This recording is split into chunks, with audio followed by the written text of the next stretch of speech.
Oh dear. Good morning, coffee friends. It's just me today. Well, Marcin's off. We've got a school holiday here in the UK where loads of people are also on holiday. It's been very, very difficult to find a guest, and I've been very busy. So it's actually been 40 episodes since Marcin, exactly 40 episodes since Marcin also did a solo umbraCoffee. So I thought I'd try this. I mean, also, if there's people in the chat that may want to come on, let me know. You can send me a Slack or a Twitter or whatever message, and I'll drop you a link. It might be nice to say hi to some people, but otherwise, on with the show. I hope your week's been good. Mine has been chaotic. We've been hiring a new dev role this week, and we had over 250 applications for this role in 36 hours, which was slightly insane. So I've been a little bit busy with that on top of normal work. Hey, Andy, Steve, Corney, Sebastian, Warren, etc. in the chat. Nice to have you here. Let's crack on with the show. So what's been going on this week? Well, 18th birthday. Umbraco has reached the big 18. It's an adult officially now. It's no longer some stroppy teenager, I guess. So this is kind of interesting. We've got some lovely pictures here from HQ. We've got Arnold and Ronald with their birthday cake there in the Dutch office, I guess, and some fantastic friendly HQers there with I'm going to butcher this, but a Brudsviger cake, I think is what it's called, which is just sugar on sugar with butter, I think. It's a very nice cake. So Umbraco has reached 18 years old. I saw a lovely post from Niels actually on LinkedIn where he sort of kind of reminisced a little bit about how much it's grown up, and it's very true. He joked that maybe smartphone cameras or Umbraco has evolved more. It's hard to tell, but it looks like the picture was taken on a potato. Umbraco's clearly moved along quite a lot. We also had the community sharing their sort of memories and reminiscing about Umbraco and over the time that they've used it. So Owen, of course, she had a really lovely memory of like how his engagement with the community has grown over the past few years. His experience being 6 years with Umbraco, and he feels like he's been here a lot longer. So well done, Owen. umbraCoffee gets a shout out as well. I saw a number of other people on Twitter. Dave Wustenberg said how he's been working with Umbraco for 15 years. We've got other people saying 12, 14. Jerome has been working with it for 14 as well. So maybe in the chat, let us know, how long have you been working with Umbraco? I think I'm coming up to nearly 11 years now, which is quite a long time, but certainly not as long as some other people in the community. I know that for a fact. So let us know in the chat. Of course, yesterday, hopefully you all celebrated with Umbraco Tees Day. We had people sharing some older t-shirts, people like Paul Sterling, who've been around the Umbraco community for an incredibly long time here, 15 years as well, or maybe even longer, with some limited edition Umbraco football shirts, which is pretty cool. And also talking about celebrations in places in Copenhagen and stuff that people say they've not returned to in many, many years, like Sebastian, which is lovely. We've got people sharing a nice array of t-shirts. I love it when people bring up old UK Fest t-shirts, including this absolutely atrocious one where the design's all cracked and it's gone really badly. I feel your pain. Those t-shirts did not come out as we'd hoped. And some people sporting the new, if we can find it, some people sporting the new, there we go, it's Jerome, for example, sporting the new Hacktoberfest t-shirt from this year. We're starting to get first glimpses of that one, which is kind of cool. It looks good. It's a bit different to the ones in the past. I'm liking it a lot. People are asking, like, I've not received my Hacktoberfest t-shirt yet. A lot of people asking on Twitter where those are. And of course, Brexit has held up those for most of us UK folk. Looks like everyone in Europe got theirs a week or so ago. But yeah, looking great. Nice to see. I think, was it Warren teased some Umbraco socks because all the t-shirts don't fit anymore? I feel the same, Warren. Don't worry. Do not worry. Yeah, fantastic. So happy birthday, Umbraco. Hopefully here's to many, many more years. And it's been exciting to see the product grow into a far more mature ecosystem, shall we say, in the past couple of years. I'm sure that will only continue. All righty. So releases now, of course. Steve saying 16, 17 years for your first Umbraco site. Wow, fair play. That's yeah, that's a long time. Maybe let us know the sort of versions that you were working with as well. Like, what was 16 years ago? That was V3, right? So it should have been V3 or V2. I don't know. Anyway, moving on from V2 to 3 to all the way to V11, Dirk Seefeld has actually upgraded the umbraco 9 demo site that Dennis Adolfi started, didn't he?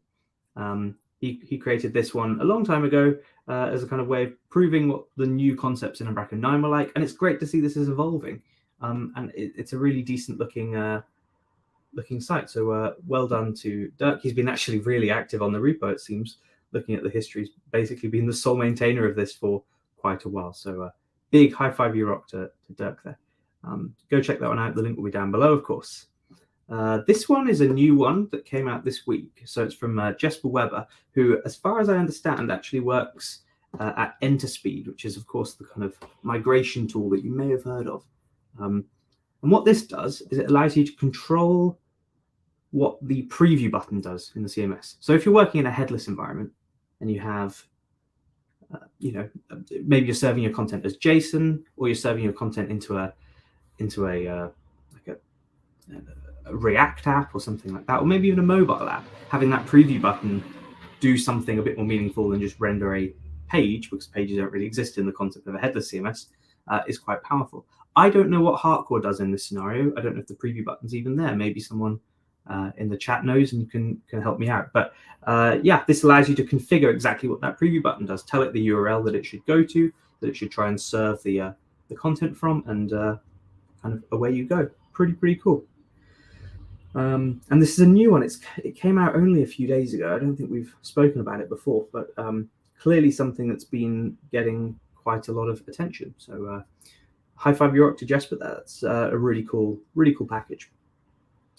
What else? Skybird grid data. People have used this one for quite a long time. It gives you a strongly typed version of the Umbraco grid, the old grid, not the new grid, of course, because the new grid is all block-based and it's already strongly typed, or strongly typed-ish.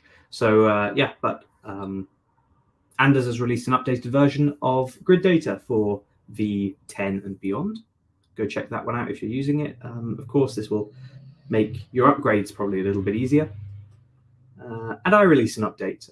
Actually, it was late last week. We just forgot to include it to my search extensions package, which adds an overload to the page method in my search helper class that says, oh, we're going to output the number of pages as well. So it helps you to build things like pagination.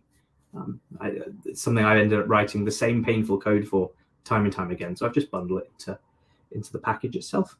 And yeah, that was it for releases. Whilst we're on the topic of releases, I was gonna take a quick pause, and I was going to talk about some challenges we've been having with upgrades, because this week we've been talking about upgrading a site from V7 that has Vorto within nested content within the grid, with doc-type grid editor in there as well. So it's like JSON upon JSON upon JSON upon JSON, and it's really, really messy to upgrade.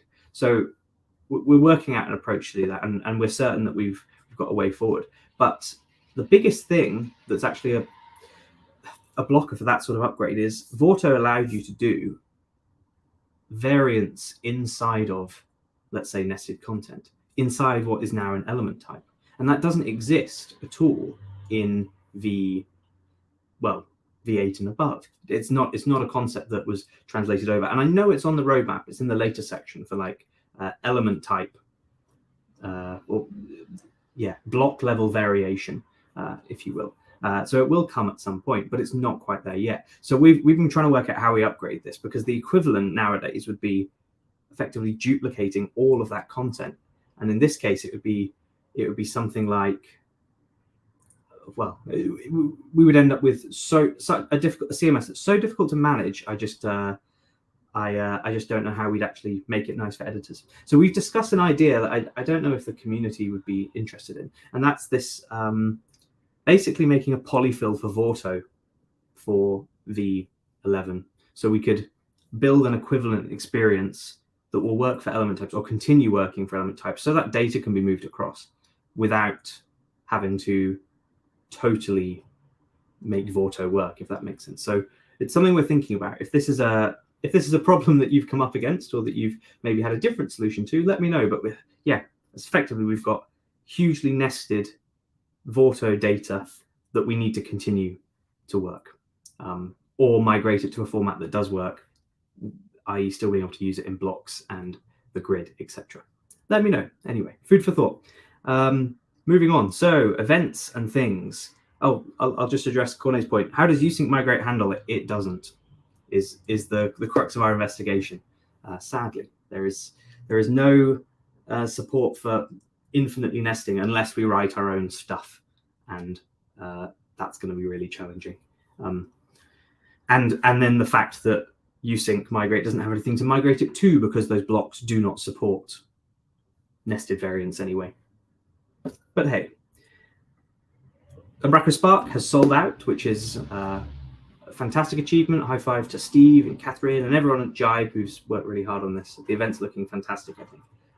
And if we look at the lineup here, there's a really excellent selection of talks. So from HQ and some key community members, MVPs, etc., to some more innovative topics, and it's looking really, really cool, as well as a second track of talks. So kudos to the team there. I'm really looking forward to this. This is 4 weeks, I don't know, maybe someone can correct me, a few weeks until the date 10th of March, and they've got a fantastic pre-day, and I've seen rumors of an after party as well being planned. So there's a hackathon the day before at True Digital. I'm going to try and get along to this with a few of my team, and then a pre-party, which was announced this week in the afternoon. If you're not signed up to the Umbraco Bristol meetup page, you may have missed this one. If you're coming to Spark, sign up. They have they've booked, or they're planning to go to par 59, which is like a mini golf and darts and a couple other games there. So this should be a good fun, a slightly different pre-party to the kind of usual, just everyone going to a pub type thing. And I had a look at their menu. They've got some really excellent looking food and stuff too. So this would be like a very natural go to the hackathon, go to the pre-party, meet all the community ahead of the day after. We've got London talks next week, and Edinburgh has got some talks the week after. I think both still slightly in flux, but we'll hopefully see some news from those soon. And finally, on the events point, Code Cabin 2023 has announced their dates, the 8th to the 11th of September. If you got an email, you would have got 2 emails because it was wrong in the first one. But it's the 8th and 11th of September, and applications are open right now. It's £375 plus VAT, which I think, maybe someone can correct me, is £25 more expensive than it has been for the past 5 years, which, quite frankly, is a bargain still. You can't complain about that, especially with cost rises and everything going on at the moment. Applications are open until the 7th of July. You have to fill in a whole Google form, and it can be quite difficult here because you sort of have to sell yourself as to why you think you'd be a good fit for attending the event, which is not something that's really in human nature. But give it a go. It will be well worth it. Code Cabin is fantastic, and as Carl said, excellent value for money. I fully agree there, Carl. Really, really good event. And I know that they're talking about seeing how they can make the event more valuable for people this year. So a big win as far as I'm concerned. Go apply, make their lives difficult in choosing who of the 20 people get to actually attend. Should be excellent. I was just going to go back to the chat and address some of the comments here. So Chad's asking about property segments. Yeah, we can't use those in block lists or nested content, etc.